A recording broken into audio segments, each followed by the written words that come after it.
नमस्कार दोस्तों, स्वागत है आप सभी का एक बार फिर से। दोस्तों, अगर आप अपनी लाइफ में कुछ नया सीखना चाहते हैं तो चैनल को सब्सक्राइब जरूर करिएगा। आज हम आपको बताएंगे इस वर्ष 2023 में निर्जला एकादशी कब है, इसका शुभ मुहूर्त कब है और निर्जला एकादशी का महत्व क्या होता है। तो इसे पूरा जरूर देखें और सबसे पहले कमेंट बॉक्स में लिखें जय विष्णुदेव। दोस्तों, आप सभी जानते होंगे कि ज्येष्ठ मास के शुक्ल पक्ष की एकादशी को निर्जला एकादशी कहते हैं। सनातन धर्म में एकादशी व्रत का ज्यादा महत्व है और खासकर ज्येष्ठ मास में आने वाली शुक्ल पक्ष की निर्जला एकादशी का महत्व बहुत ही ज्यादा है।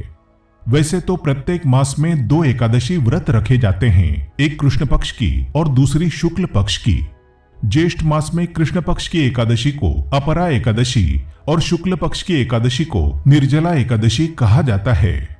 ज्येष्ठ मास में आने वाली दोनों ही एकादशियों का व्रत करना बहुत शुभकारक माना जाता है।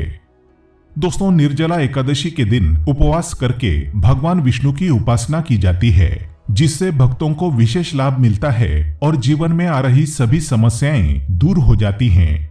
इस बार की एकादशी तिथि का आरंभ 30 मई 2023 को दोपहर 1:07 पर होगा और तिथि का समापन 31 मई को दोपहर 1:45 पर होगा।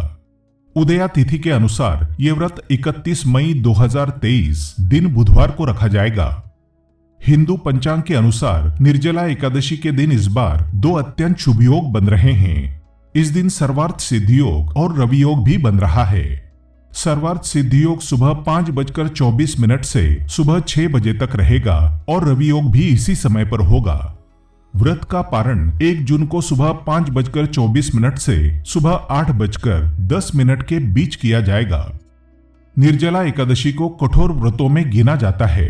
ऐसा इसलिए क्योंकि इस दिन विशेष रूप से महिलाएं अपने परिवार के सुख समृद्धि के लिए बिना अन्न और जल ग्रहण किए व्रत का पालन करती हैं। इस दिन गायत्री जयंती भी मनाई जाती है।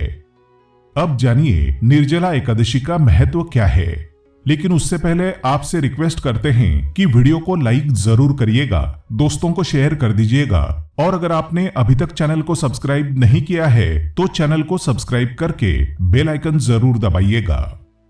दोस्तों, जो लोग साल भर की 24 एकादशियों का व्रत नहीं रख सकते, उन्हें साल में एक बार निर्जला एकादशी का व्रत अवश्य करना चाहिए। ऐसा करने से सभी एकादशी व्रतों का फल उस मनुष्य को प्राप्त हो जाता है। इससे परिवार में सुख समृद्धि का वास होता है। इस दिन भगवान विष्णु की उपासना करने से व्यक्ति को अक्षय पुण्य की प्राप्ति होती है और जीवन में आ रही सभी समस्याओं का अंत हो जाता है। निर्जला एकादशी के दिन मनुष्य को सारा दिन निर्जल रहना होता है। निर्जल अर्थात बिना जल के पूरा दिन भगवान विष्णु के नाम जप में बिताना होता है। किसी की चुगली, निंदा आदि नहीं करनी होती, ना ही किसी का दिल दुखाना होता है। निर्जला एकादशी के दिन बाल आदि ना कटवाएं और ना ही नाखून काटें। इस दिन वाद विवाद से बिल्कुल दूर रहें। चावल का प्रयोग ना करें। इस दिन भगवान विष्णु को तुलसी दल अवश्य अर्पित करें। इस दिन तुलसी जी में जल ना दें, क्योंकि इस दिन तुलसी माता भी व्रत रखती हैं और वे भी निर्जल व्रत रखती हैं। इसलिए निर्जला एकादशी के दिन तुलसी को भी जल अर्पित ना करें। निर्जला एकादशी के दिन झाड़ू नहीं लगाया जाता, ऐसा करना अशुभ माना जाता है। इसके पीछे कारण यह है कि फर्श पर रेंगने वाले छोटे छोटे कीड़े झाड़ू लगाने से मर सकते हैं। एकादशी के व्रत में तुलसी के पत्ते नहीं तोड़ने चाहिए। अगर आप पूजा के लिए तुलसी के पत्ते चाहते हैं तो आप उन्हें एक दिन पहले ही तोड़कर रख लें। इस दिन जो लोग व्रत रखते हैं उनको शरबत का दान अवश्य करना चाहिए। पितृदोष और चंद्रदोष से मुक्ति के लिए निर्जला एकादशी पर पानी का दान करना जरूरी होता है। निर्जला एकादशी पर प्याऊ लगवाने से और मीठे पानी का वितरण करने से लाभ मिलता है। इस दिन मिट्टी के पात्र में जल भर के उसमें गुड़ या शक्कर डालें तथा सफेद कपड़े से पात्र को ढककर दक्षिणा के सहित ब्राह्मण को दान दें। निर्जला एकादशी के दिन किसी जरूरतमंद और गरीब व्यक्ति को अन्न, जल, वस्त्र आदि का दान करें। निर्जला एकादशी के दिन छतरी का दान, चप्पल का दान आदि करने से अक्षय पुण्य की प्राप्ति होती है। निर्जला एकादशी के दिन किसी के प्रति मन में बुरे विचार ना आने दें। व्रत समाप्ति के बाद ही जल ग्रहण करें। निर्जला एकादशी की व्रत के कथा के अनुसार महाभारत के समय एक बार पांडव पुत्र भीम ने महर्षि वेदव्यास जी से पूछा, हे मुनिवर, मेरे परिवार के सभी लोग एकादशी का व्रत करते हैं और मुझे भी व्रत करने के लिए कहते हैं, लेकिन मैं भूखा नहीं रह सकता, अतः आप मुझे कृपा करके बताएं कि बिना उपवास के एकादशी का व्रत कैसे किया जाए। भीम के अनुरोध पर वेदव्यास जी ने कहा, पुत्र, तुम निर्जला एकादशी का व्रत करो। ज्येष्ठ मास के शुक्ल पक्ष में आने वाली एक एकादशी को निर्जला एकादशी कहते हैं। इस दिन अन्न और जल दोनों का त्याग करना पड़ता है। जो भी मनुष्य सारे वर्ष भर की एकादशी के व्रत नहीं कर सकते, वे केवल ज्येष्ठ मास की शुक्ल पक्ष की निर्जला एकादशी का व्रत भी कर लेते हैं तो उन्हें साल में आने वाली सभी एकादशियों के व्रत का पुण्य प्राप्त हो जाता है।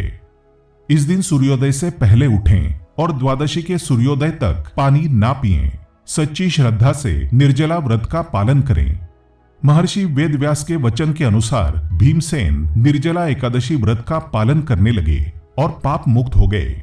इसके बाद निर्जला एकादशी को भीमसेनी एकादशी भी कहा जाने लगा। निर्जला एकादशी के नाम से ही पता लगता है बिना पानी पिए उपवास रखना। ये व्रत भगवान विष्णु को समर्पित है, इसलिए इस दिन भगवान विष्णु और मां लक्ष्मी की उपासना की जाती है। निर्जला एकादशी व्रत से सभी मनोकामनाएं पूर्ण होने के साथ साथ अपार धन की बरसात होने की धार्मिक मान्यता बताई जाती है। कमेंट बॉक्स में जय विष्णुदेव लिखना बिल्कुल ना भूलें। उम्मीद करते हैं आपको जानकारी पसंद आई होगी। ऐसे ही धार्मिक जानकारी दिलाने वाले वीडियो देखने के लिए चैनल को सब्सक्राइब करें, बेल आइकन को प्रेस करें। धन्यवाद।